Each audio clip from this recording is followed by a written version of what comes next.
Hey everybody, welcome to episode number 65 of Cameron's Nostalgia Podcast. I'm your host, Cameron Strickland, and today I have with me Lear Bunda. How are you? I'm pretty great. It's a beautiful day here in Merritt Island, Florida, Cocoa Beach. Cocoa Beach. Nice. Now, for any of you guys who don't know, Lear was a filmmaker and visual artist. For many you guys know, for Adult Swim. That's right. I worked at Adult Swim for 14 years, from 2006 to actually before I physically was in the building. I don't know if you remember when Adult Swim started, but it was just like four shows, and they did a thing called the College Rep Program, where they hired two college students at 20 campuses, and I was the one for Florida State University. So I got to throw parties for Cartoon Network Adult Swim for like 3 years. And then I moved to Atlanta. I got working on it. They told me there's a new show called Squidbillies.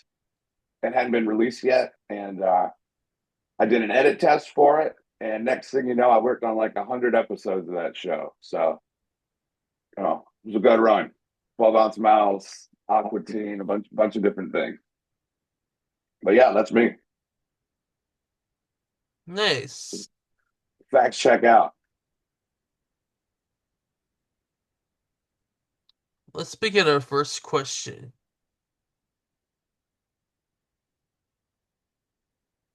So, how did you get interested in filmmaking? I get interested in filmmaking is a great question. The access to a camera like back in the 90s, 80s was really difficult because now everybody on the planet has a smartphone, they have a camera, they have a computer, but like it used to be pretty rare to find someone with a camera.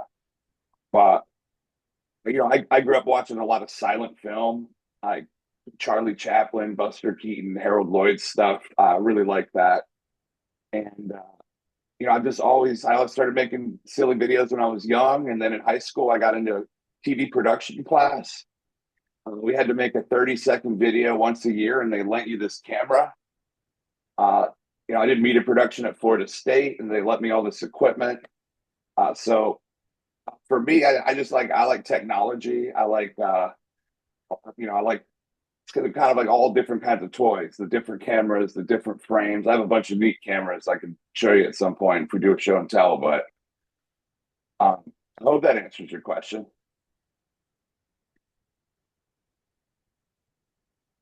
I saw Harold Lloyd on Image Bank film. Mm-hmm.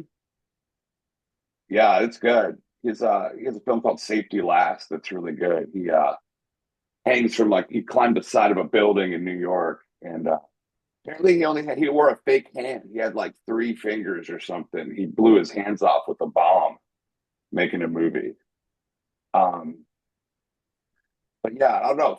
Filmmaking, all that stuff's really fun. I mean, we did an Adult Swim pilot one time called Stiff that Matt Malero made that I worked on, and we blew up a zombie with dynamite. We had a dynamite guy on set, and it was a dynamite couple. It was a guy and his wife that just did dynamite for a living, and we blew up a zombie with like 300 pounds of like animal, you know, body parts that were attached to it, so they exploded everywhere. Like it's one of the best, one of the funnest days ever, I think.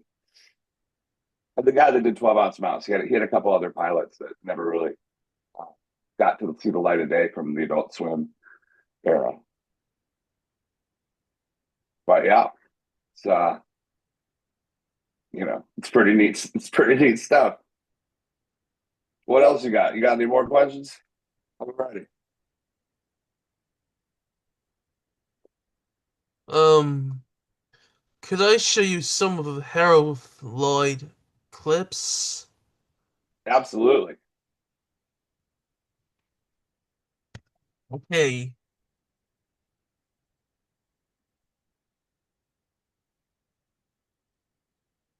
Yeah, that's what I was just talking about.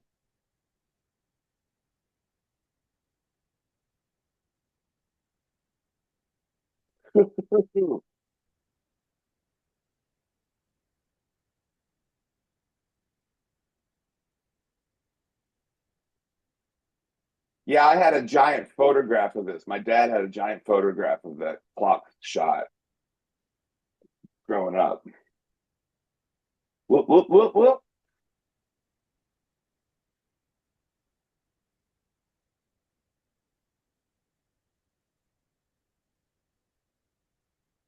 Oh, yeah, I mean, this is a silent film, right?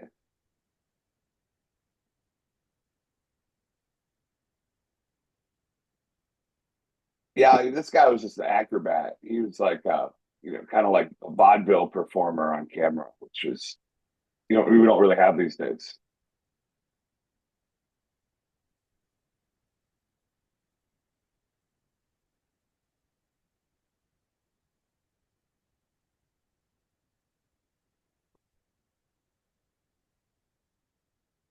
If I were to recommend one, you should watch the Freshman. It's a really good one.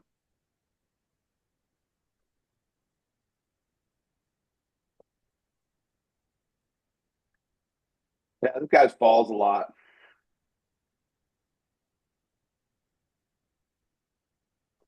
The end. Nice.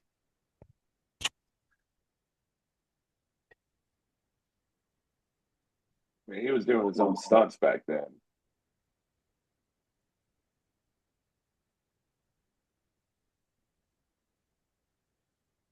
So, what was your first filmmaking gig? Like pay where someone actually gave me money to work on something. Wow. I worked a football game. The Tampa Bay, I don't know, it was Tampa Bay Buccaneers versus the Jacksonville Jaguars. I had like an paid internship with ESPN to work a football game. And I was the guy on the side of the field with the giant parad microphone that you have to point at the player and then you listen to his audio. So yeah, that was my first film job. And I was in a football stadium that had 30, 40,000 seats. And they're like, we need you to wrap this wire. And I go, cool. I'm really good at wrapping wires. There's this thing called the over under where you can wrap a wire really fast. And it was a 500-foot wire that went from one side of the stadium to the other side of the stadium. I think they just were like, let's give the guys a big wire. And they gave me that job and I did it. It was fun. That'd be my first film job. Um, it was super awesome. I had to drive to a new city that I'd never been to, and you know, it's uh, it's a neat opportunity. Like if you get a neat opportunity, that's cool. You should go for it. Nice. So, you worked on the 2000 film called Aqua Teen Hunger Force. That's right. Meatwad. Hey, my name Meatwad. Me. I'm not Meatwad, but I can do it. I'm doing good. That's right. I worked down all this right behind me. This show. That's signed by everybody from the show. Oh, yeah. That's Aqua Teen Hunger Force. Yeah. I even got a writer credit on an episode too. But I want to say the first Aqua Teen I worked on was maybe Grim Reaper Gutters. Are you familiar with Aqua Teen? Do you Yes. know them all? Or I worked on. I have to see the list, but I'd say the funnest one I worked on, my favorite one was it was called the Bible Fruit that had John Benjamin, David Cross, and Kristen Shaw, which they all went on to Bob's Burgers. But there was a show called that was an Aqua Teen spinoff. Did you know about Soul Quest Overdrive? You ever seen that one? Yes. Oh, okay. Yeah, I worked on that. So that was Aqua Teen spinoff.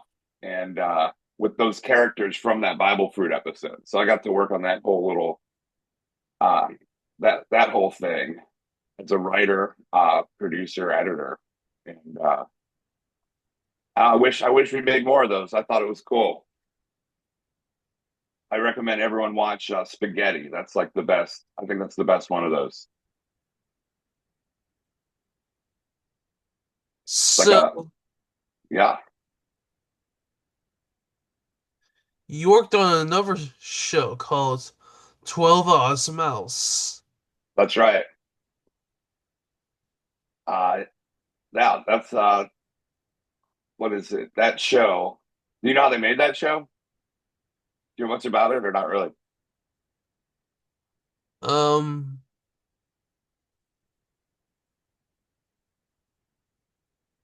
Matt Mayo. Malero, yeah, Matt Malero. He created Aquatine. So that the guys that made Aquatine, one guy did Squidbillies, one guy did 12-ounce Mouse. They went and made two different shows separately. Um, but yeah, I worked on 12-ounce Mouse, and that show had someone work on it all day from like 10 to 6. And then someone would come in and work on it from like 6 till 2 in the morning. And then someone would come in at 2 in the morning and would work on it till 10 in the morning. So it was a nonstop production. And in the office, there's literally like a ream of paper. And like, if you wanted to put something in the show and you're working on it, you just drew it, put it in the scanner, and then you put it in the show. So like everything you see in that show was like hand drawn by like the editors and stuff. And I spent like all night. I spent like 8 hours on this one scene, and went home. And I came back the next day, and this guy's like, "Oh yeah, I deleted it. I didn't like it." It's like what? But yeah, that's the nature of that show. I think it came back for a little bit. Uh, I love it. It's if you watch it all in a row, there's 20 episodes. It's a movie, and the world's stuck at 222. It's a very cryptic show, and what was neat about it is that you didn't really know where it was going, and I got to help out kind of towards the end of the first run, and I actually made a painting that got in the show. I made a velvet painting that I think is in Texas now. Someone that would like the show bought it from me. I regret I regret selling it to them. I want it back. Nice. Yeah, Got to work on Squidbillies. that's right. Yeah. So I had my hand in a lot of different cookie jars when I was there. And I also got a writing credit on Squidbillies and Aquatine. I wrote the episode of Squidbillies that was called no, a time machine. It was a time machine episode. The Aquatine I wrote was called She Creature. And the time machine episode, the Squidbillies can go anywhere in space and time, and they just go to PC Beach 92 to have a party. Um, but yeah, I worked on a lot of those shows. Um, there's a kind of a cool process where you make the show, right? Where essentially the writers go in your room and they go, okay, here's the script. And then they give you the whole script, they give you all the audio, and then they go, I'll talk to you in a month, make the whole show with just the audio. Uh, so that it's funny for a blind person. And then they go, all right, make the video. So uh, that's what I would do on that show. And we had a lot of really cool guests that got to come in that I got to meet. I got to meet like Ralphie May. I worked with like Fred Armisen and just the whole, with his audio, not in person. Um, but yeah, we did a lot of records. We had a different band record every theme song to the show. I've got some cool Squidbillies things I could show you here. This is it's the autograph thing and some of the scripts that we did. And then this is like a rare vinyl record that has all the Squidbillies theme songs written on it or on it. the different bands that covered it. But yeah, that show's good. I got hold on. It's very important. Look what we got here. Hey, I'm just gonna have a goofball. It's Mayday. Anyway. But yeah, I did you see these plushies? Yes.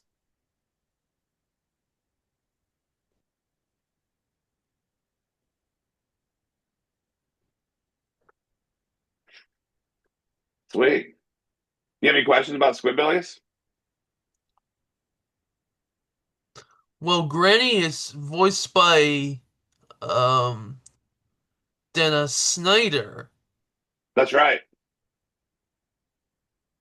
Yeah, Dana's a good friend of mine. He oh yeah. What were you gonna say? I'm sorry to cut you out there, Cameron.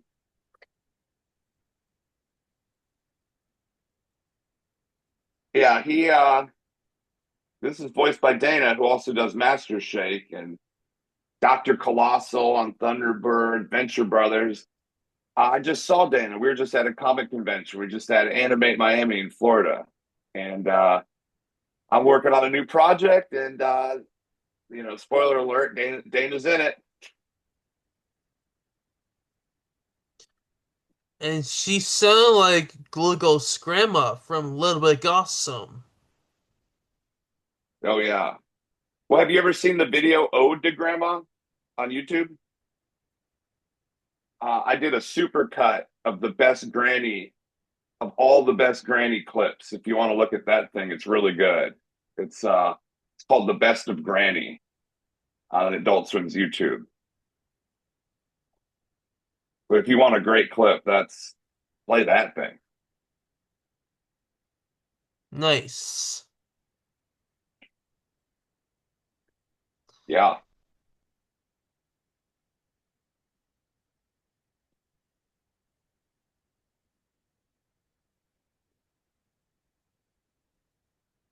I can put it in the chat if you want it.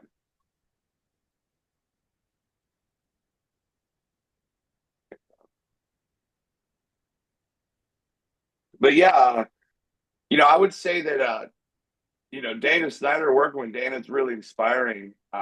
Because working on those shows as an editor, you only hear like one take. Dana's the guy that does every line with like 15 takes. And you know, I would say he's one of those rare people that are like a 10 with the voice, 10 out of 10 with the improv, 10 out of 10 with the kindness. He's just a great person, and he really brings a lot of like heart to what he does. And when I was at Florida State doing my internship thing, I got to meet him when I was 20 years old. I'm 42 now, so that's 22 years ago. And we went on a tour with these puppets, and we went to 28 cities in America in 2010. We did a live Aqua Teen tour, and it was me, Dana, Dave, who does Meet Juan and Carl, and a guy that won a Carl lookalike contest that was a complete stranger whose job was to eat 4 dozen chicken wings on stage every night. So I got to see 38 states in America. We traveled the whole country, and so yeah, I lived with Dana for a month. We're family, yeah.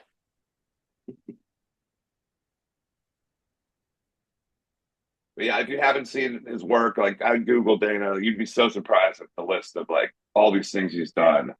He's been on so many things. And he's also he's like a really talented theater performer. He was in the Traveling Producers. He was in A Funny Thing Happened on the Way to the Forum. So like, if you have the opportunity to see Dana Snyder in a play, like I highly recommend that. So, could I read the whole script? For what? The Titanic? Squid Squidbillies, yeah. Which one? of the episode. Oh, okay, yeah. The time travel one? Yes. If you got it, I don't have the script on me, but yeah, if you could find it.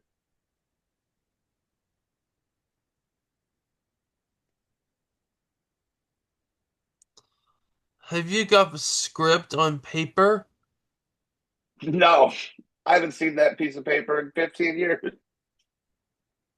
It's been a bit. But I would say this. Have you ever seen Granite Caverns episode of Squidbillies, season 7 or 8, episode 1, called Granite Caverns?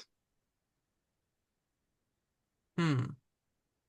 So I'm in that one as a character and a voice actor. I got to play myself in a Squidbillies episode, and Burley makes fun of me. We called it the hipster episode. I got typecast as a hipster, I guess, which I was very fond of at the time, but I've grown to accept it. But I don't know where the script would be. I sent you a link in the chat if you want to watch that. If you want to watch that granny video, it's pretty good. It's about a minute long.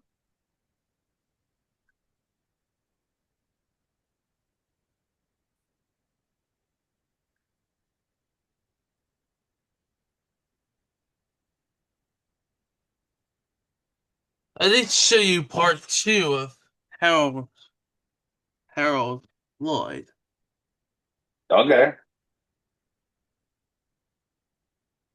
I'm always down for Harold Lloyd. It's silent film. Let me get some music for it.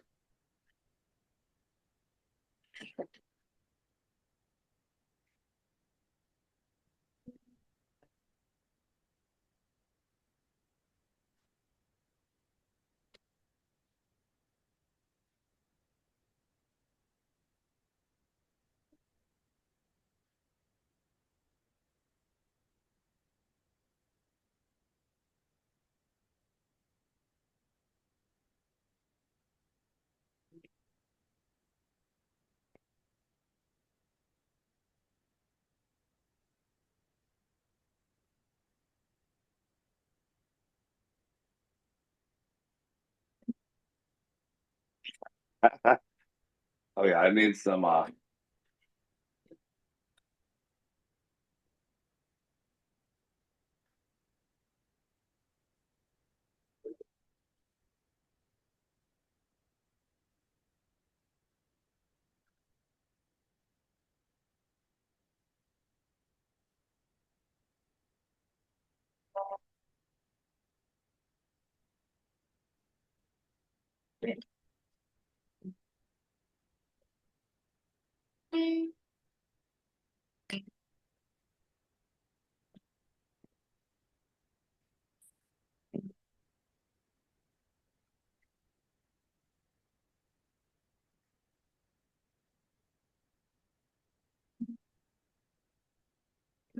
Pretty funny, huh?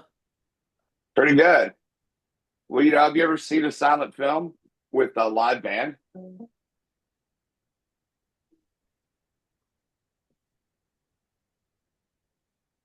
I saw I saw a Buster Keaton film where this band in uh, Georgia played.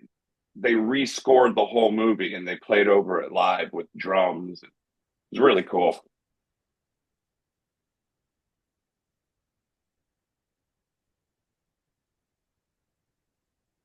Ooh. Can I Yeah. share? You want to see the Granny video? Yes. Oh, it's not turned on. It's in the chat button. If you hit still chat down there, you can see it. I got a YouTube link for you.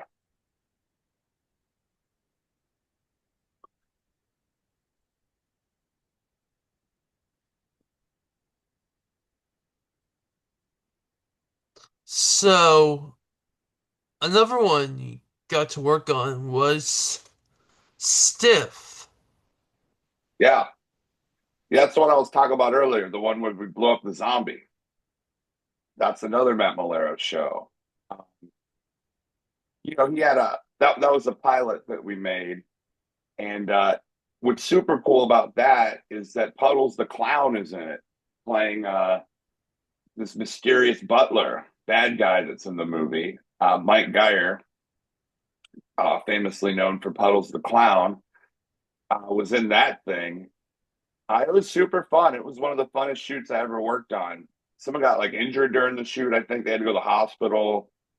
We had the woods filled with fog.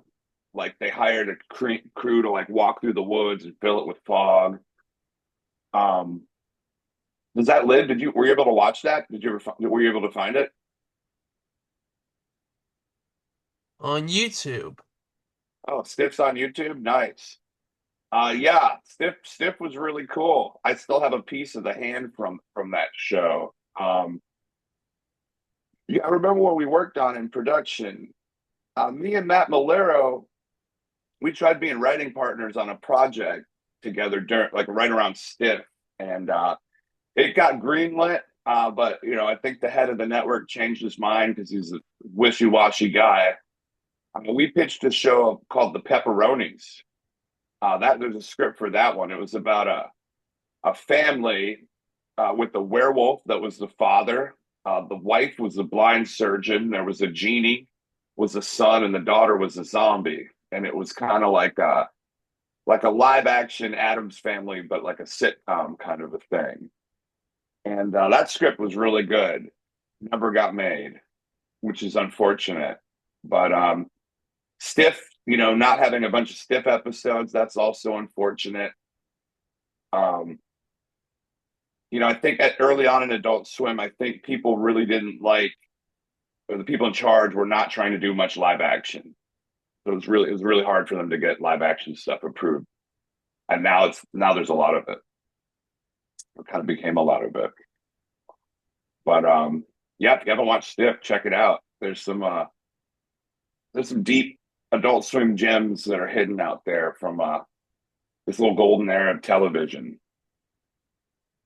But I mean, I'll tell you, Cameron, I saw Aqua Teen season one when I was in high school, and I recorded it on a VHS, and I took the tape around and I showed my friends, and I had the opportunity to meet them when they visited my college, and I ended up hanging out all night with them. I ended up hanging out on the roof of a building of a pirate's house with Meatwad, and I think we drank a handle of wild turkey or something until the sun came up. And he's like, "If you ever move to Atlanta, hit me up," and I did. It was like my dream job. So it was really cool getting to live the job of your dreams. It was really inspiring. You woke up every day looking forward to what you did, and it's part of a really great team that got to make really cool stuff. In the beginning, there was this kind of magical time for early Adult Swim shows when they were all happening. So uh, happy it's all there. I didn't even know you got it in Canada. You got Adult Swim made it all the way up there.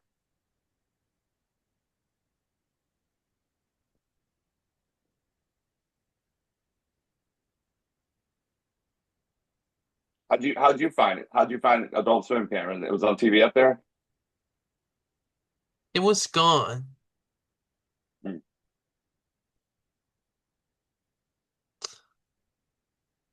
and you got to work on a short film called Gypsy Creeps. Gypsy Crates, yeah, that's the short film I made. Dana Snyder's in that one too. Uh, he's in a couple of my things. Yeah, I'm a filmmaker. I made a feature film that I finished. I'm working on one right now. Uh, Gypsy Crepes was a fairy tale about a crepe delivery driver in the middle of North Georgia that picks up a charismatic hitchhiker and he turns into a plant and she doesn't know what to do. So it's a magical fairy tale about a dude that turned into a plant that she's got to get back to the top of this mountain. And I got to work with a lot of great people on that show. The guy that did all the props, we made there's like a magical fruit stand where all this fruit is in a living in different color, like silver melons, purple bananas, all that sort of stuff. And there's this little girl that runs this fruit stand, and she basically she's going to take your soul, and she counts down to 10, and it's a pretty cool scene. But the short was what was it? It was in a bunch of film festivals. It's pretty neat. It's up on Vimeo. I have a what is that? I have a link on my website that just has a list of all these short films I've made. But yeah, I recommend checking it out. Gypsy Crepes. It was pretty neat. I got arrested during that shoot. Uh, the because we were pushing a car down the road, and you're not allowed to like block a city road here. And I'm just like, just get arrest me. They got to finish the movie. Uh, I got like a ticket or something. But Cameron, I wrote that movie that I wrote. I wrote in the script 1967 Seafoam Ford Falcon. I wrote this car into the script. And I was on the way to work at Adult Swim one day, and I saw the car that I wrote into the script in the middle of Atlanta. And I stopped my car, I ran out in traffic. I stopped the lady, and I'm like, I really need to I need to rent your car. I need to use your car for this movie. And she lent it to me. Unbelievable. And you got to work on another short film called Terror Phone. Terraphone, yeah. Well, Gypsy Crepes is mine. That's what I made all myself. The Terraphones were Aqua Teen films that were DVD extras. So there's a Terraphone 1, 2, and 3. Uh, Redialed. But yeah, I worked on all those as like a production assistant or a producer or an extra. That's about a phone fetus. It's a haunted phone. Dana Snyder gets a haunted phone. It bites him and it impregnates him with the phone fetus. Very standard. That sort of thing happens all the time, apparently. Um, but yeah, Terraphone's great. If we all out there haven't seen Terraphone, watch them all back to back. Number two was Rakenstein. It was about a haunted rake. And then Terraphone 3 was about a haunted cell phone. I think I pitched a Terraphone 4, but it never got made. It's very sad. But it'll be back. We haven't seen the end of Terraphone. You got to work on another TV show called Run It Back. Oh yeah, Run It Back Sundays. That was we took an NBA game. You ever play an NBA Jam back in the day for like Sega? It's like an arcade game or see one at the arcade. We would take an NBA game and then overnight we'd all work on it and we would make the ball light on fire. We had special effects to basketball games and we republished it for Cartoon Network.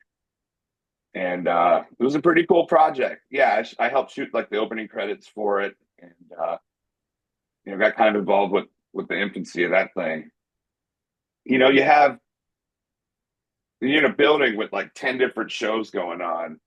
Sometimes they're like, "We need you on this show. We need you on that show." So you get to work on cool stuff. They're like, "Hey, you want to do the bumps for a week? Cool." I'm sure everyone remembers the bumps. The bumps. Well, you got puppets back there. Pretty I have good. puppets back there. I got puppets. I made a puppet thing recently. Did you know, Cameron? Did you know that a zucchini is a fruit? Yes. I didn't know that. And tomatoes a fruit too. I have a puppet show about a zucchini and a tomato that get in an argument about being a fruit. I make a lot of weird stuff. I'm sorry.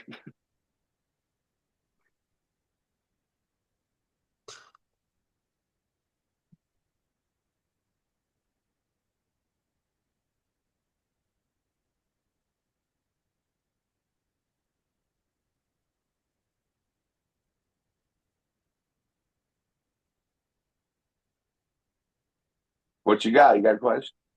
You got questions? I do have some questions. Am I doing all right, Cameron? I'm bad at these sort of things.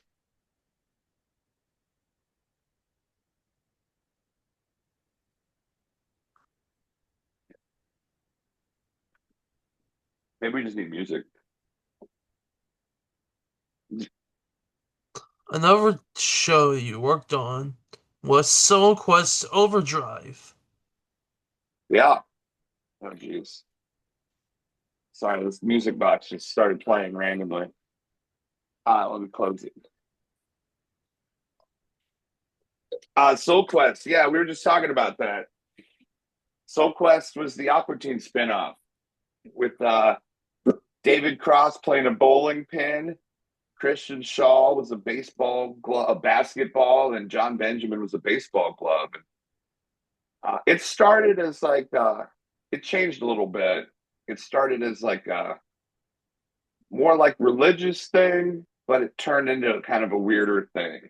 And we only got to make 5 episodes of it, a pilot, and then 4 standalone short 5-minute shorts. And I worked on the one about the dog. I worked on the dog one. And there's a Planet of Robot Ex-Wives, Spaghetti Planet episode. I edited all those, and I think I got writing credits on those, which was cool. It got canceled, which was kind of a bummer. But the artist R. Land, there's a famous Atlanta artist that did all the character designs. I think he did the Aqua Teen DVD cover that looked like with the really thick lines. Yeah, Soul Quest Overdrive was really cool. Uh, what was it? There's a planet made out of spaghetti, and there's a spaceship with a giant fork that's made out of it's a giant fork in outer space that flies towards it to eat the planet. But I don't know, it's pretty good. If anyone out there hasn't seen it, I completely recommend watching it. How'd you find it? How'd you find it? YouTube? Yes. Yeah, I didn't think they pull stuff down there. I published some of the stuff that I made that's up there that may or may not should be published, but we'll see.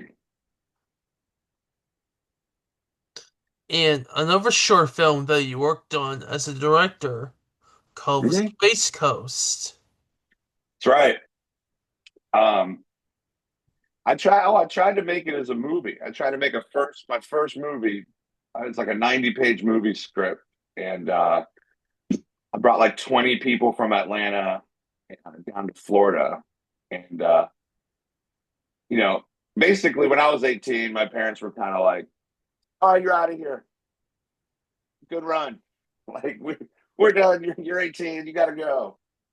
And the Space Coast is about a real space enthusiast, which I am. That's the poster for it back here. And if you can tell, you tell who did the artwork on it, right? That's Ben Prisk, who did all the Squidbillies art, made the movie poster for it, and it's pretty cool. I want to say, I spent like a lot of money in a short period of time making it. I had about 30 people on set in a day. The city, I did it in my hometown. The city gave me a film permit. They let me have cop cars, uniforms. It was a really cool event. It was a big spectacle. I won a local film festival with it for best comedy. This is like back in 2010. Dana Snyder's in it. He plays the main character's dad, and he's just the worst dad. And he's like, "Don't even call me dad. I'm too cool for that." And it's neat. It lives on YouTube. I have a YouTube called the Bundaverse, and I have kind of a link to everything. I'm sort of instead of having everything in one place, I have like 100 videos kind of scattered everywhere, kind of intentionally.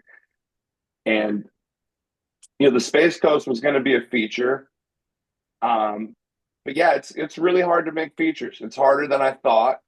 Uh, it's a lot of work, and Brooks Brazelman was in it, who was in the Supercon movie with John Malkovich. He voiced a couple Aqua Teen characters. I mean, you should have Brooks on your show. Brooks is really cool. Um, he he plays Melvin in that thing. But yes, check out the Space Coast. if you haven't seen it. The music, this band Deer Hunter, Atlas Sound did music for it. This musician, Bradford Cox, which is a really talented dude who was in the episode of Squidbillies that I was in, the Granite Cavern episode. They had a bunch of famous hipsters from different bands like the Black Lips and Jackal. But yeah, growing up, have you ever seen a rocket launch, a space launch, I do seen it. like in person? You seen one with your own eyes? Um, S- cool. Yeah, so I live right, like I want to say 8 miles from where all the rocket launch happens. And every other day, you look up in the sky and you see a SpaceX rocket go up. And yeah, as a kid, when I was 4 years old, I saw the Challenger blow up outside of my window.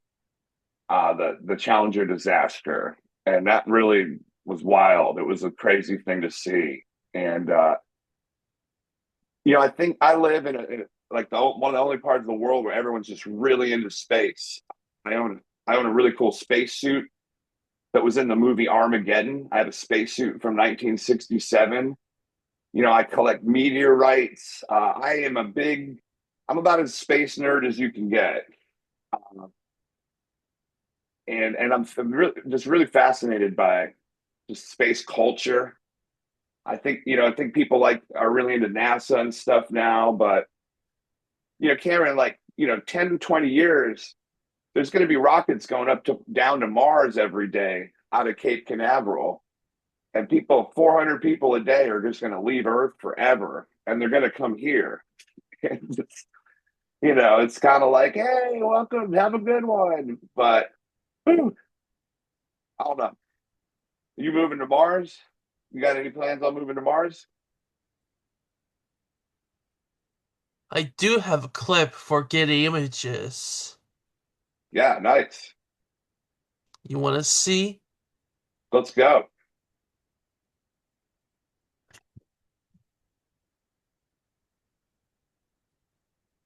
Is this shot in Florida?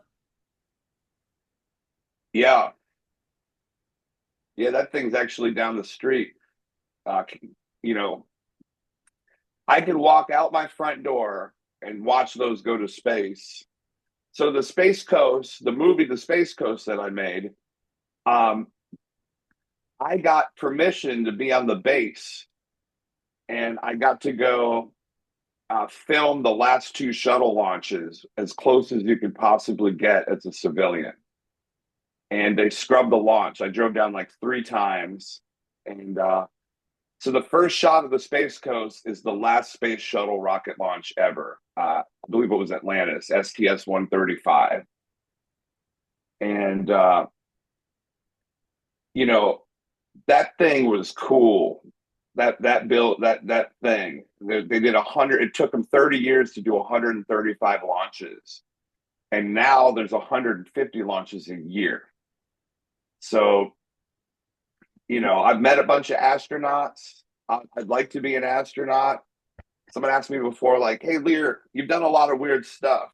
What haven't you done yet?" And I go, I haven't been to space yet. I got to get to space. How do I get there?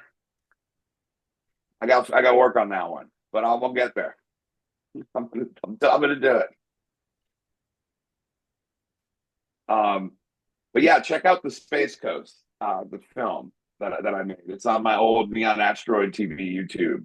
Um, but hopefully, I'll post a link or something if anyone wants to check out some of this stuff. I appreciate your eyes on it.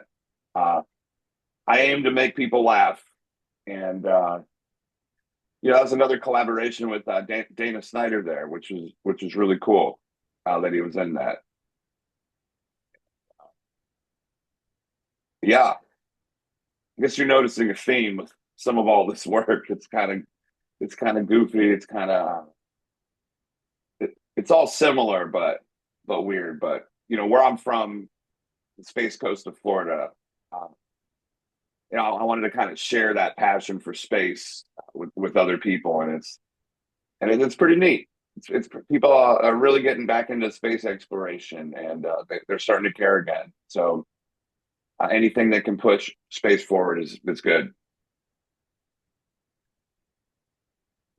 You Oh, got, Cameron, I actually stole. I had a job at the Space Center. They have Atlantis there. There's only three shuttles, because the other one blew up, and one of them is in DC, one is in LA, and then one is in Cape Canaveral. And I got to do a shoot. I got to film a video at it. I got permission to go shoot there. And at the Kennedy Space Center, there's a parking place that says astronaut of the day parking. And I totally took the astronaut's parking spot. I was the astronaut of the day that day, but sorry, Winston Scott.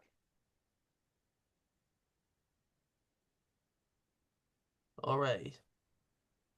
You got to work on another short film called False Story. Yeah. Oh, that was just me as an actor. I was an actor in that one. That was a local film shot in where I live. A guy named John Kilberry, who's unfortunately no longer with us, and another actor named Jabo, who's super talented. But it's about a guy that falls and he can't get up, and he hits the button for help, and I'm the guy on the other line, and I am not very helpful. That was pretty good. So it's pretty silly. Uh, Hi Derek. Oh hey, do what now? You're from False Story. Yeah. Oh, it's not my film. I was just an actor in it. I do acting too.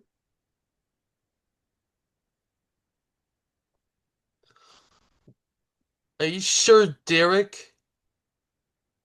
I play Derek. I'm Derek. You are. Yeah, yeah. I'm the guy on the. I'm like. I'm an actor in the thing. This guy's falling and he can't get up. I'm like, yeah, I'm pretty busy right now. I don't know. Can you just get up? Like, I don't know if I can help. Uh, it was fun. Yeah, I do. I guess I do more of it now, but I've been known to be in a few things. That one's okay. Uh, but I could get better as an actor from that point for sure. But I don't know what else you got on the list. I haven't really updated my IMDb. There's a thing that I made a lot of pilots, a lot of cartoons, a lot of pilots. I really like world building. I like making up a completely new world and having stuff go in there, or like a manipulation of this world. Like the Space Coast is like a fictional version of reality where people bring their guns to the beach and they're cooler and stuff. It's like you know, it's kind of making fun of Florida a little bit, but um, yeah, I mean, I can list some stuff, but it seems like you got a pretty good list to go off of. What else you got? Let's see. You got to work on another TV show called What Are Pat and Billy Drinking? Oh yeah, that's another one. I think I was a guest on that thing. I don't know if that show's around anymore, but it was a show where you sample mixed drinks. And Cameron, get my selfie here. Anywho, yeah, I was a guest on that show. It was we drank $1,000 tequila in one day, or in like an hour. Uh, and you had to open the box with the crowbar, but that was a friend of mine who runs a film festival ran that show. His name's Pat, and oh yeah, I guess there's Billy and Pat. That dude had like 600 bottles of liquor at his house, and every day he would make a new mixed drink at 6 p.m. and make an episode of his show. Um, but I don't touch alcohol or anything anymore. That was But if someone offers you $1,000 tequila, let's see, you got to try it. It's pretty delicious. I don't know if they're still out there, but if you like weird fancy mixed drinks, check out what are Pat and Billy drinking. You got to work on Alf Meow Munchies. Yeah, I did a pilot with a filmmaker from Jacksonville where we parodied a bunch of 80s cartoons. I'm an animator too, so I'm a self-taught animator. Like when we were talking about my trajectory, my track with Adult Swim, um, Aqua Teen had started, and these new kind of Mac computers were coming out. Uh, and I won a scholarship at Florida State, the Chang Scholarship for $2,500, like 20 years, right out of college. And I bought the best computer you could buy, and I taught myself how to make Aquatine essentially, and I made a film myself called Hitler's Brain that was in the Atlanta Film Festival, which is in the animation section. And I drew the whole thing, I animated the whole thing, I recorded the whole voices. I literally, uh, and that's how we made 12-ounce mouse the same way, all in the editing program. So like, it's pretty wild. Like animation's a thing that has like infinite new styles that haven't been invented, and there's no wrong way to do it. You could use clay, you could use all kinds of stuff. And before I go, I got to tell you about the next animation project that I'm publishing. I'm very excited about it. It's I have a new show coming out. What's And that? it's oh, what's that? Can I show you the first little piece of one? You want to see a tease? Yes. Oh, excellent. So, Cameron, do you know what a bed bug is? Hmm. Like if you go to a hotel, some hotels have bugs in the bed that eat your blood. Uh, so long story short, my friend works at this hotel, and these people in Cocoa Beach, and these people were like, "Hey, we don't want to stay here. There's all these bed bugs. I got a bag of bed bugs." And my friend goes, "Unfortunately, our bed bugs look different than your bed bugs." So, so I thought it would be funny if what if there was a hotel entirely run by bed bugs? Like you check in at the front desk, bed bug. Valet's a bed bug. The cook's a bed bug. So let me know if you recognize this voice. You ready? It's 10 seconds long. Here we go. Uh, oh, hold on. Hold on. Hold on. Here we go. It's the bed bug hotel with one guiding principle. The drains plenty of blood on everyone who stays in this place. Bring those delicious, juicy veins down to the bed bug hotel. Located in Cocoa Beach. Just know the egg machine is broken. It's That's the first one. I'm going to be making one a week for the next year. And did you recognize the voice there? Hmm. That's Dana Snyder. He plays the main bed bug. Um, so I've got somewhat of an Aqua Teen reunion going. I traded my house in Florida. I turned it into an Airbnb. I traded it with Matthew Jenkins, who's the animator from like Dexter's Lab, Brack. He did all the original artwork for Aqua Teen. The editor from 12-ounce mouse and Stiff.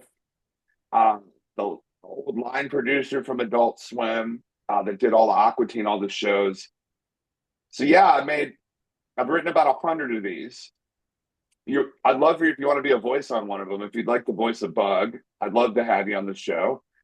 Um, it's a hotel, and then these bikers show up, and they're like, "We don't want to stay here. It's terrible. There's bugs here." And they go across the street and they stay at the Roach Motel. And there's roaches that are at war with bed bugs. There's fleas. There's spiders. Dave Wilson's going to be in it. MC Chris is going to be in it. Hopefully, um, I couldn't be more excited about it. I'm going to make soaps, hotel soap, postcards, all kinds of stuff. I'm going to get a billboard, and I couldn't be more proud of a project or more excited about something that I've worked on in my entire life. I've been making videos since I was like 8 years old, and this is my grandma likes it. She's 93. I finally made something my grandma likes. So be on the lookout for the Bedbug Hotel if you're watching this. And it's at the Bedbug Hotel on Facebook, Instagram, YouTube, and TikTok. It's already out there. Check it out. You got to work on another short film called He-Man, Craigslist Henchman. Yeah, that's same with thing with the Elf. That was like five different shorts altogether. We did a He-Man, we did a Ninja Turtle one, we did what is it? Alf. Um, yeah, it's pretty neat. It's called like Tunes, but with the eight in it. Toons. I don't know if it ever ended up getting sold or anything, but there's a really good pilot that lives out there. And that's a filmmaker from Jacksonville named Kerry McCutcheon made that. And Josie Devora did all the animation. He's a Rooster Pop on Instagram. He sells pillows at comic conventions. He's a super talented artist. So and I had a background designer named Jesse Simpson from Atlanta, and yeah, I made the whole show by myself. I completely animated the whole thing, like recorded it, and yeah, I've had a production company called Neon Asteroid Studios for like 22 years now. I mean, you're looking at it. I've got VO, I've got an audio recording setup, I've got multiple machines, I've got cameras, I've got a puppet room, I got Kylo Ren, I got green screens. Um, I'm gearing up to go to Atlanta right now next week, and I'm going to shoot a new pilot and called Complainers, where you film someone for a whole day and you edit out everything that's not a complaint. And so I'm just going to complain about stuff for a while. It's going to be funny, and yeah, that's just. I'm trying to make another movie. I'm trying to make my next movie. It's called The Roper, about a guy made out of rope that's like a war hero that has to fight a man made out of chain. It's the old classic, The Roper versus Chain. So I have a whole character that I dress up as, and he was a part of a rope fetus. He was a Nazi rope fetus that the Americans found back in the 40s after World War II. And after 9/11, he got aged to 18 in a day, and they send him over to fight. And they left him there, and he swims all the way back with his rope to get revenge, only to fall in love with the beautiful bartender. And he decides to keep her safe. And then the guy made out of chain shows back up in his life, and there's problems. But there's also a guy made out of a bungee cable. It's pretty neat. It's hard. It's kind of hard to explain, but like kind of like Toxic Avenger, something like that. That's my next project. So maybe we can loop back around when it's done. I'll send it your way. And you worked on another short film called The Bounty of Shorty Mitchell. Yeah, that's the same director. That was a little Western. I edited that one. I'm a hired gun. I'm an editor. Uh, if you've got a project that someone wants edited or a creative idea, um, people come to me with their projects and I help them finish them. Um, I've edited for probably professionally billed hours. I'm still doing it now. I work for National Public Radio now uh, in a video capacity. I do live streaming and editing and stuff. And, you know, I think editing is like an old skill that involves really good timing and rhythm. And I don't think AI can really be a good editor. I think the best editors, they don't notice them, that you don't notice the edits. Like if you watch Harry Potter, you're going to be like, oh, that's a bad edit. That doesn't really happen. Um, so I think a lot of the humor in like Aqua Teen was like the editing, like the dialogue, kind of how people like it. They sounded like real people talking and having real conversations, and that's all made through editing. and that it just takes a certain skill set to pull that off. And I think there's probably under 10, 20 people in the country or the world that know this kind of weird style of editing that uh, we did at Adult Swim that I learned. So, this guy named Jay Edwards trained me. Phil Sampson trained me, and it's and Ned Hastings from Aqua Teen, and it is it's a profession if you want it to be. There's also live editing, but yeah. So I've worked on a lot of projects as an editor, but I don't like editing my own stuff, but sometimes you got to do it. Nice. And you got to work on another short film called T-Bones. T-Bone. Oh, that's the one I'm talking about. The Alf, the Ninja Turtle thing. It was all part of that show. Same show. It's just tunes, but with the eight. What's the next one? What else on there? You got to work on Homemade. Yep. Yeah, Homemade's a documentary. I was assistant editor of that. It's I ended up switching over to working documentary for a bit because oops, sorry, my phone's ringing. I kind of like to noodle and talk if you don't mind. If it's too busy, just let me know.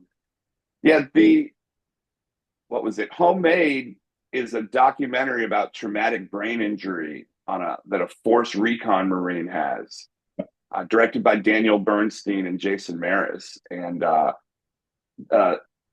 it it was part of an impact campaign to change our military's policy on traumatic brain injury. And I think it won the Wounded Warrior Film Festival, something like that. And I believe a two-star general saw it, and they did something to change the military's policy. Because if you're in the military and say you get like, this is serious for a second, like say you get you're a victim of an explosion or something in war, and you look fine, like you don't have scars or anything. You can have a traumatic brain injury and everyone thinks you're fine. So it's like, how do you tell an audience like what an invisible wound looks like?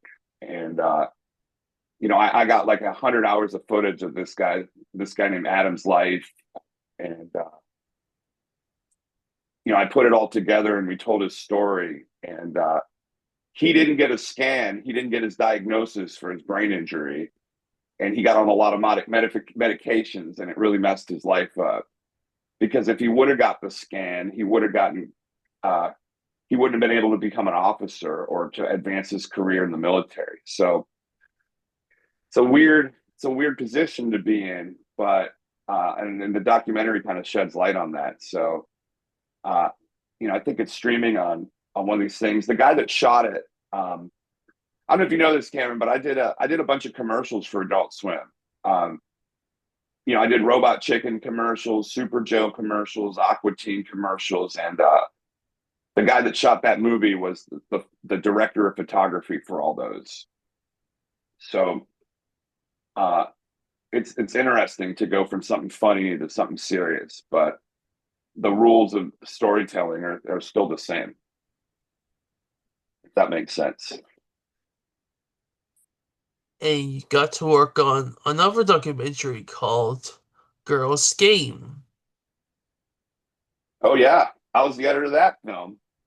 That's this lady in LA, Natalie. Her last name escapes me. That's a documentary about the history of women in the video game industry, going all the way back to Nintendo, Atari, Pac-Man, all that stuff. And I edited the whole movie. Billy Mitchell's in it, and I did this really cool animation open. It was called No Princess in the Castle, and I made an animation open that looks like Super Mario 3 about this literally a princess escapes the castle and then the castle chases her. Um, but yeah, I don't know where that lives yet. I think it's on like Netflix or something. But I was the editor of that thing. I'm really proud of that one.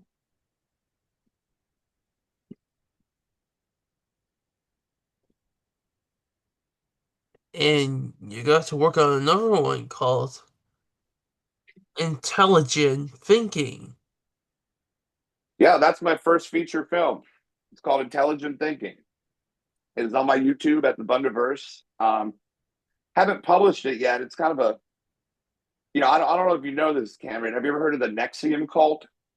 They were out of Albany, New York. It was like an international cult that was brainwashing people. And I was at a comic convention and I met this actress from Battlestar Galactica named Nikki Klein that said she knew the smartest man in the world that could start a car with his brain. You should meet him, Lear. You guys would really get along. So, uh, next thing you know, I spent $5,000 to go to Vancouver, Canada. Speaking of Canada, the first time I ever went to Canada, I went to a 5 day brainwashing seminar and ended up being in a cult. And it was hard to get out of. And I made this whole movie to try to get the guy arrested. HBO made a show called The Vow. There was a whistleblower in the New York Times. Now the guy's in jail for 192 years. But the movie's a reenactment of an actor playing me, failed animator, going through this whole experience and coming out the other side of it, kind of, surviving it, but at what cost? And it's called Intelligent Thinking, Patent Pending, and it is a 71 71-minute movie or 81-minute movie, something like that. It's a whole movie, man. It took 37 days to shoot over 2 years. I did everything by myself on it. I essentially made a whole movie by myself, and I'm really proud of it. It's really cool. I hope my next one's better. Um, I haven't really toured or promoted much with it because I'm kind of like, hey, I'm on to the next project, but it's good. It's a sleeper hit. You should check. Dana Snyder's in it again. I think Dana's in a lot of my stuff, but I don't think that's a problem.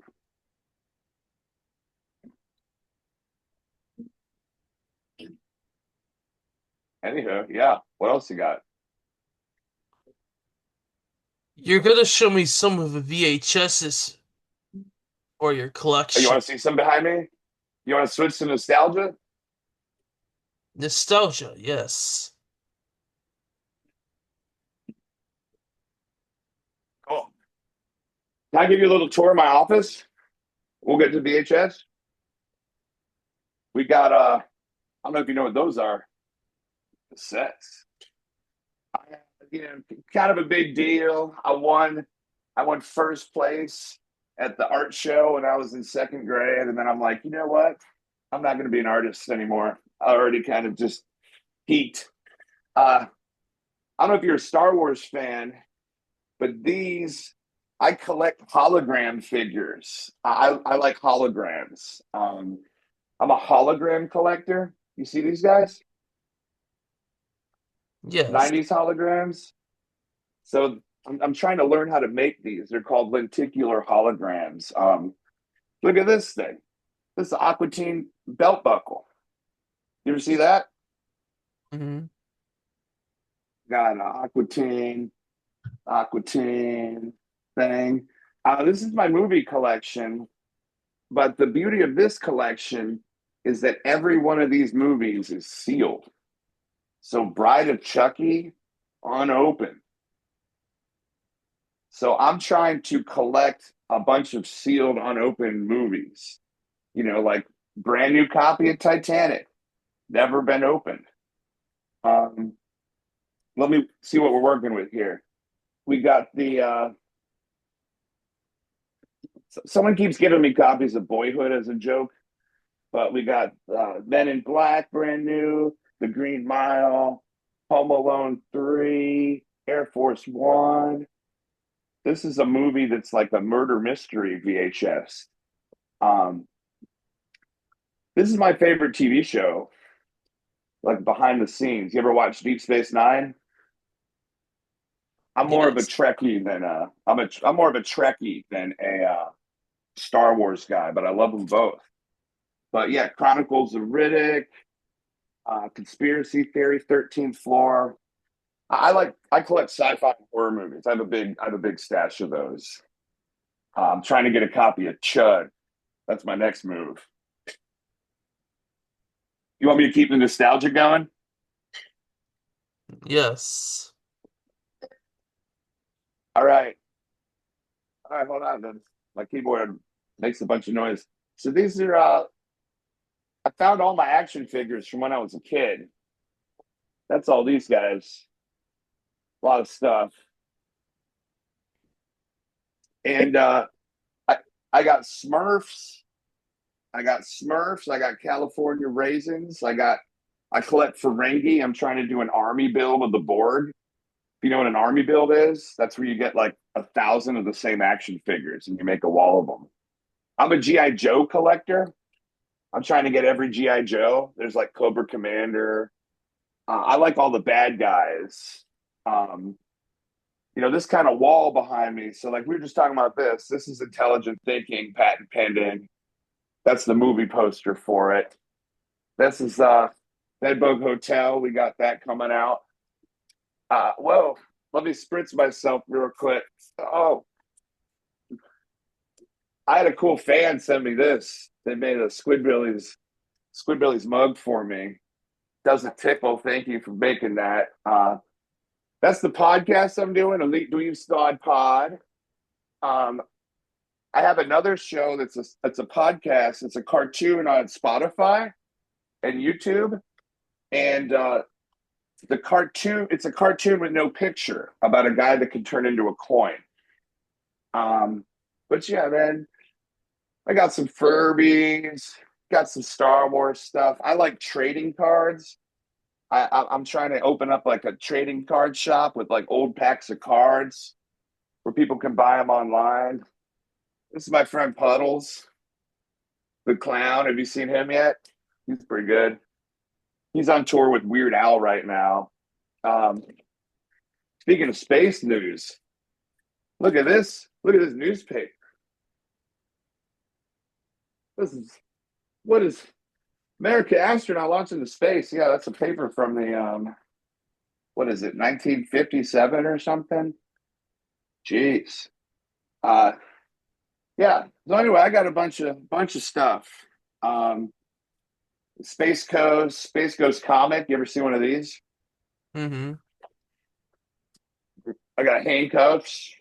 Uh, all kinds of stuff. There's Hulk Hogan. I got Hulk Hogan's autograph. Uh, Rest in peace. That's me with super young me with Garrett Wang from Star Trek Voyager. But I'll tell you, Cameron, there's one thing that I have in this room that's the best thing out of everything. Uh, you want to see it? Yes. Uh, oh, first of all, 1 second. You know who Buzz Lightyear is? From Toy Remember? Story. Yeah, you know Buzz Lightyear, right? Um, let me put this gun down. I got Bieber too. I don't know if you're a big Bieber fan, but anywho, I'm trying to I make these things too. I make Pog magnets. Remember Pogs? You might have been a little too young for Pogs, but this is a Space Coast that we were talking about earlier. I have a mission patch for it. They're kind of rare if you're interested in one, maybe I can mail you one up there. But I'm trying to make a Buzz Lightyear out of Buzz Lightyears. Like I've been collecting Buzz Lightyears for 20 years, and I'm going to try to make a giant Buzz Lightyear, like a 10-foot Buzz Lightyear, with just a bunch of Buzz Lightyears glued together. So here we go. This is the best thing I bought or I own.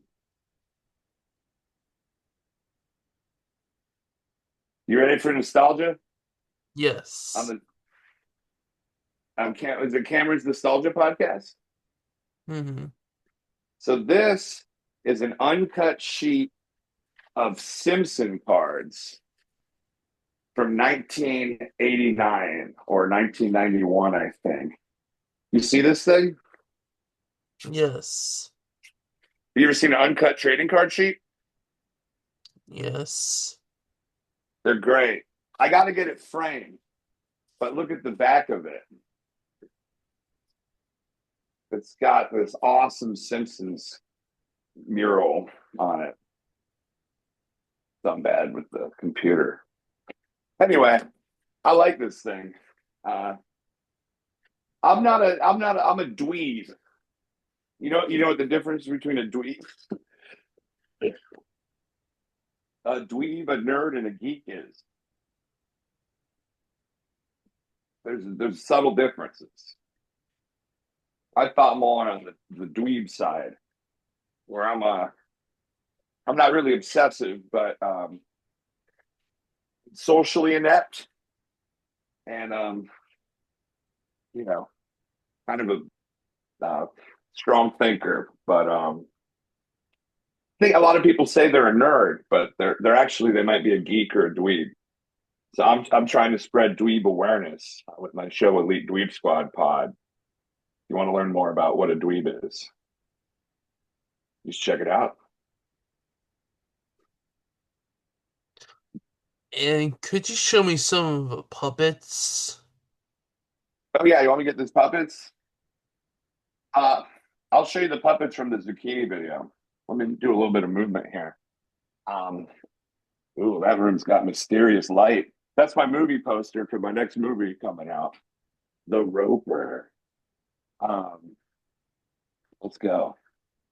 Cameron, I make art too. I'm a visual artist, so I make.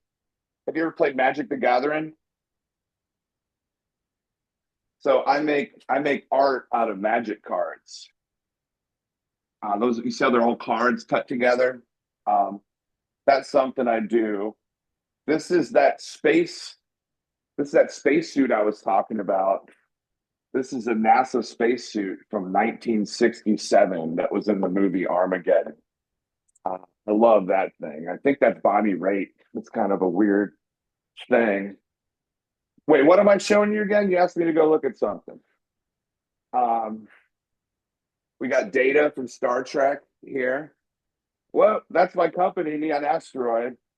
So these are some self portraits that I've made.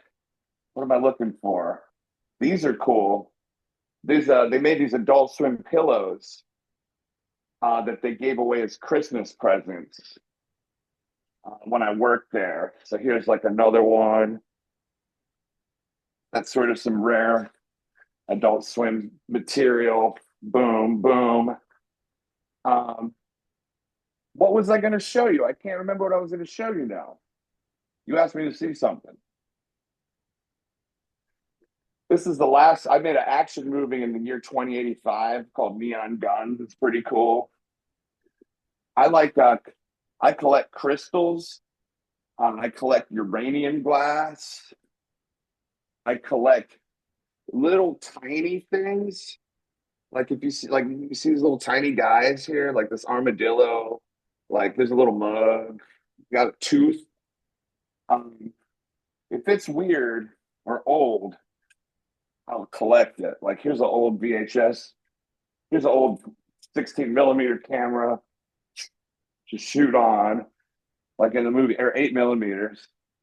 Um, what was I showing you? I walked out here to show you something. The I got puppets? distracted by the pinball machine. Oh, the pinball machine. Yeah, you ever play Mandalorian pinball? No. Yeah, like anyone played pinball on your podcast yet?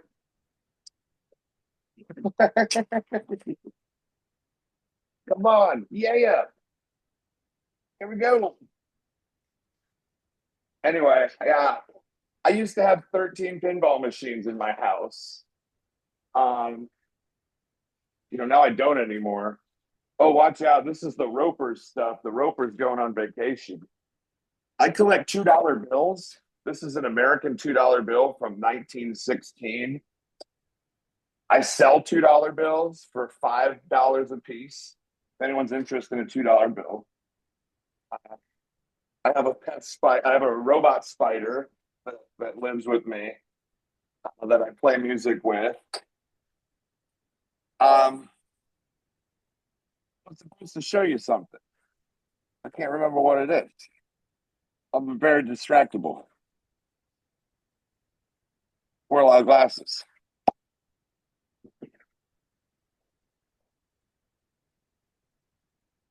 If I can think of it, it'll come up.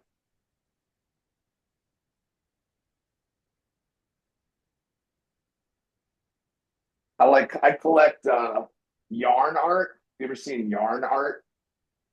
It's like Yes. artwork made out of yarn. I collect lucite cubes, like these little guys, these little there's things inside of these cubes. I'm very fascinated by those. Um, I literally can't remember what I was going to show you. I think it was those pillows, maybe. Anyway, yeah. If you remember, let me know. Um, the Zucchini Show. The puppets. Hold on, my spider just fell. Or in fact, I know where they are. Yeah, here we go. All right, the spider's running around. We gotta watch out for that guy. Here's my out. I play board games too, CDs. But yeah, this is I think the eye might have fallen out. But this is this puppet shoot I just did. This is the tomato. Hello, I am a tomato. Hi, Tomato. And hey tomato. I wear a lot of hats, so let's go. Still Moon Knight hat. Yeah. And then uh and I am a zucchini. And I am a tomato. Anyway, I was trying to make a bunch of kid content, kid music videos and stuff. But I made a puppet short that's on YouTube right now. Up and I went, I'm a tomato with no eyes. I'm a zucchini with two eyes. I'm a fruit, you're a fruit. I'm a vegetable, you're a vegetable. You got to watch the video. I think you're really going to like it. It's called Tomato versus Zucchini. And this tomato and a zucchini get in a huge argument about being a fruit or not. Hold on, I gotta get my spider. But yeah, there we go. There's this guy. Come on, dude. Yeah. Spider's like, well, spider's got a mind of its own. Anyway, Cameron, that's been a little bit of a tour. Uh, Neon Asteroid Studios, some of my history, some of the Adult Swim stuff. I'm a big believer in like just if you have an idea, just do it. A lot of people are like, oh, well, I need this, I need that in order to do this or to do that. It's like you can just do it right now with what you have. And there's a way to make it work. Just use your phone or, you don't have the prop, you don't have the puppet, just go make it. Buy some stuff, spray paint it, glue it together. You got this. So, uh, as a DIY filmmaker, like a low budget filmmaker, it's there's definitely ways to get things done. There's the communities of people wherever you might be that are also passionate about this stuff that will show up and help out and they'll help you get your projects done. And you do the same for them and they do the same for you. And I think there's the Hollywood way of doing things and entertainment, and then there's sort of like uh I'm not a fan of the term content creator. Like I've been a filmmaker, like you know, kind of my whole life. And I think content sort of just, quick, it has just put it out there kind of a thing. Not that like I think podcasts are awesome because you put thought into this. And but making a movie, all that stuff's hard. It takes a lot of work, it takes a lot of stress.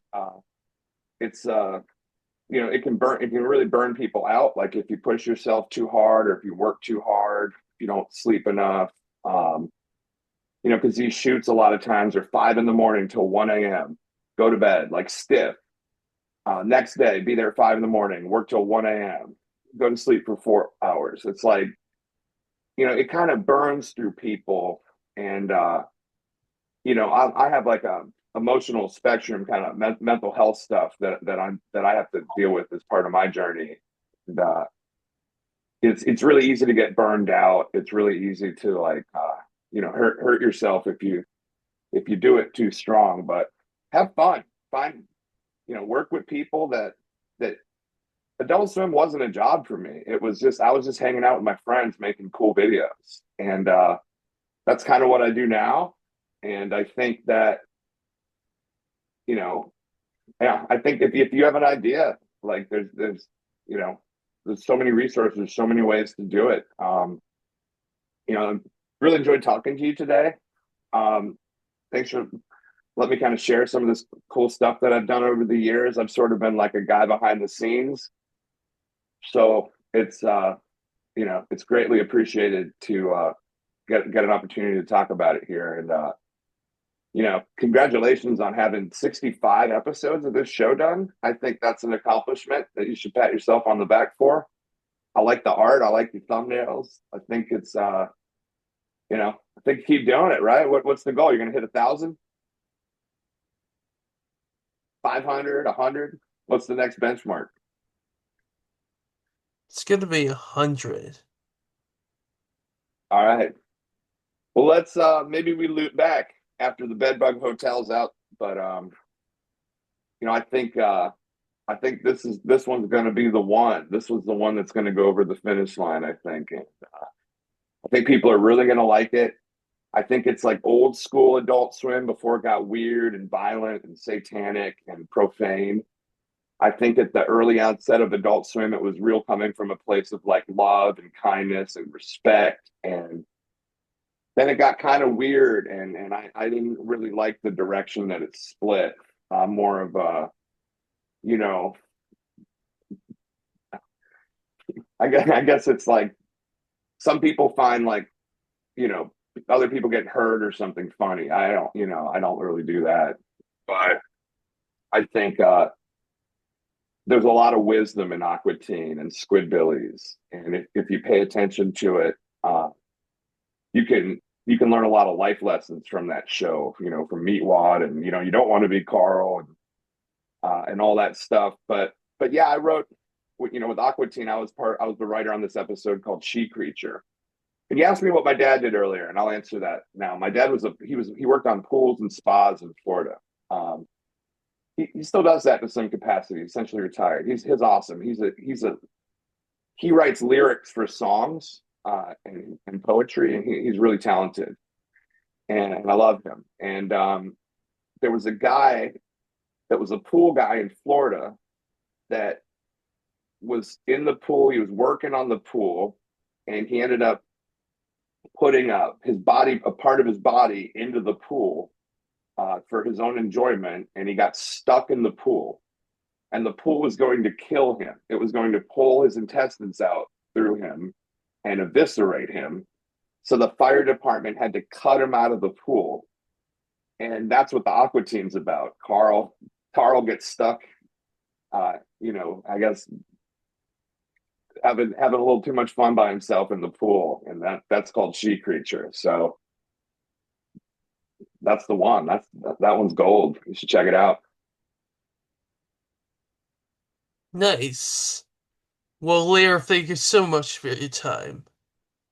Yeah, I was really happy being here. I'm at the Bundaverse on Instagram. Follow the Bedbug Hotel. Check out the Numismatist on Spotify. Check out Elite Dweeb Squad Pod. Listen to Superworm, the band. Check out Spacewalker. Check out a bunch of stuff. Let's stay in touch.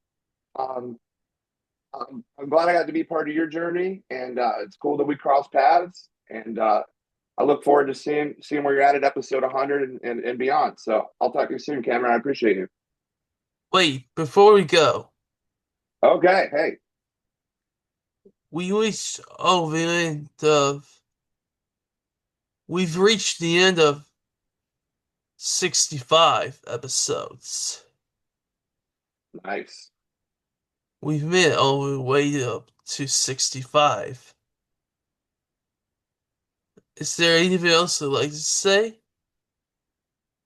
Uh, I think, you know, I think I don't know. I've been going through. It's been a weird week here in the world and America, and I work in the news now, and it's hard to. I'm not a political person. I just want to make people laugh and smile. With that's how I use my energy, and I think that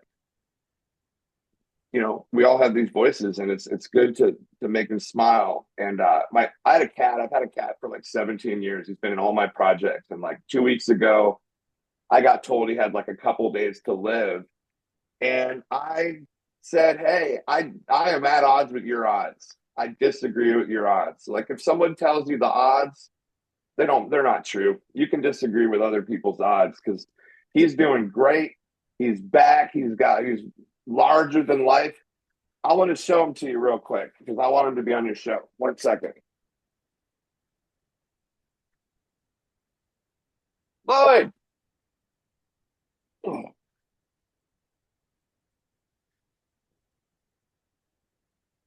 I'm surprised he didn't come on earlier. But this is Lloyd Rigatoni Fireball, and he's awesome. He's a 17-year-old rag doll, and he's been in pretty much all my movies and films and all this stuff over a year. He's been like my little buddy, my little family. So you know, I don't know, man. Be a honeybee, spread love, be nice, enjoy life. It's short, so it's been super great being on here. It's been a real treat to be here. So bye, Lloyd. Say bye. Bye, Lloyd Fireball. Bye, Cameron. Stay tuned for even more guests coming up. Until next time, peace.